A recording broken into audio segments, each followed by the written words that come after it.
सोपं नाहीये. कोणाच्याही मुखात मरताना भगवंताचं नाव येणं एवढं सोपं नाही. का?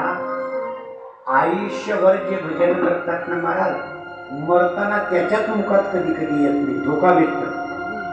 मी कितीतरी माळकरी बघितले, हे भोगे बंद कर लागा, भोगे बंद कर, टाइम झाला, वेळ झाली, आपणही 5-10 मिनिटात.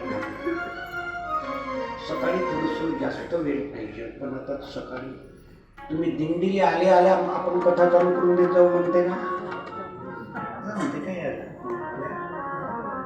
आम्हाला काय करायचं, शाळा जवळ असतं, आता बंद करावं असं आम्हालाही वाटत